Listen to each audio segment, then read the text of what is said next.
यहाँ सुखदेव जी कहते हैं कि ब्रह्मा जी को भी आश्चर्य हो गया था। जब ब्रह्मा जी की उत्पत्ति भगवान के नाभि से होती है तो केवल जल ही जल था उस समय। तो ब्रह्मा जी ने सोचा मैं क्या करूं, तो ब्रह्मा जी को 2 अक्षर सुनाई दिए थे, 16 और 21वां हिंदी वर्णमाला का, दोनों मिलकर बनते हैं तप, तुम तप करो।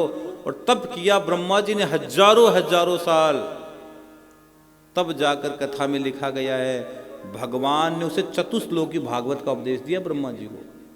और भगवान ने ब्रह्मा जी को सर्वप्रथम कहा, सुनो ब्रह्मदेव, पृथ्वी के आदि में मैं हूं, सृष्टि में मध्य में मैं हूं और अंत में भी मैं हूं। सब कुछ मेरी लीला है ये। मैं कब लघु से विराट बन जाता हूं, लघु से आगे बढ़ जाता हूं, कोई पता नहीं है। हनुमान जी जब लंका गए तो छोटे से मत्स्य के समान रूप कपि धरी, छोटा सा रूप भी धर लेते, उनकी इच्छा भी पूरी कर देते, फिर बाहर भी आ जाते।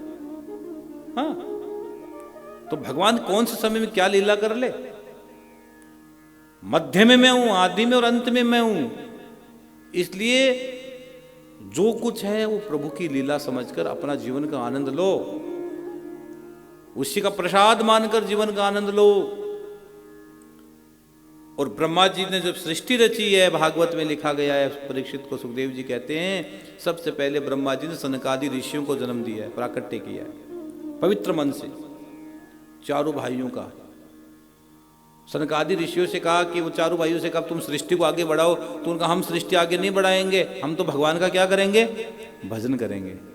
तो ब्रह्मा जी को असह्य क्रोध आया और ब्रह्मा जी के भूमध्य से बालक प्रकट हुआ, उसका नाम रखा रुद्र। उसको रुद्राणी आदि पत्नियां देकर कहा तुम सृष्टि को आगे बढ़ाओ। तो कथा में लिखा गया है उन्होंने भयंकर रुद्रों की सृष्टि प्रारंभ कर दी, तो संसार जलने लगा। तो भगवान ने कहा रोको रोको, अपनी लीला को रोको भाई रे, यही समेटो। और वो ब्रह्मा जी को प्रणाम करके जंगल में चले गए। फिर ब्रह्मा जी के शरीर से 10 ऋषियों का प्राकट्य हुआ है। ब्रह्मा जी ने अपने शरीर से 10 ऋषियों का प्राकट्य किया। ब्रह्मा जी के मन से मरीचि, नेत्र से अत्रि, मुख से अंगिरा, कर्ण से पुलस्त्य, नाभि से पुलकर से क्रतु, त्वचा से भृगु, प्राण से वशिष्ठ और अंगुश से दक्ष, उतंगो से नारद जी का प्राकट्य हुआ। और दक्षिण स्तन से धर्म, पृष्ठ से अधर्म। अब यह बात मैं गहरी कह रहा हूं, सुन लो। भागवत में लिखा है दक्षिण स्तन से धर्म और पृष्ठ से अधर्म, यानी कि पीछे, भगवान के पीछे हमेशा अधर्म रहता है। तो इसलिए कई बार आप जब मंदिर में परिक्रमा करते हैं तो कई लोग परिक्रमा करते हैं पीछे से भगवान को प्रणाम करते हैं।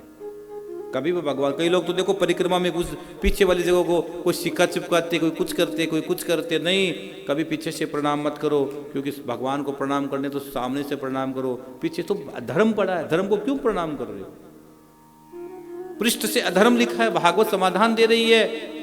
हृदय से काम, भूषे से क्रोध, अधरोष से लोभ, मुख से वाणी सरस्वती और छाया से कर्दम ऋषि का प्राकट्य होता है। और कथा यहां भी कह देते उनके मुख पर, उनसे 4 मुख से 4 वेद, 4 उपवेद, इतिहास, पुराण, छंद, आगम, छंद, वर्णमाला, स्वर आदि उत्पन्न हुए।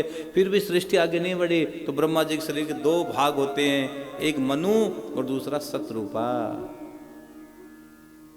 पहला भाग मनु और उसकी पत्नी सतरूपा। और मनु सतरूपा के 3 पुत्रियां होती है, देवहूति, आकुति, प्रसूति। और 2 पुत्र होते हैं, उत्तानपात और प्रियव्रत। ये 5 होते हैं।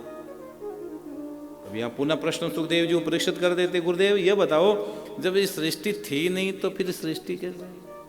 तो शुकाचार्य कहते हैं एक हिरण्याक्ष नामक दैत्य था जो पृथ्वी को रसातल में लेकर चला गया, और भगवान ने वराह का रूप लेकर उसको मारकर पुनः अपने दांत पर उठाया पृथ्वी को, और पुनः पृथ्वी की स्थापना की, धरती वापस।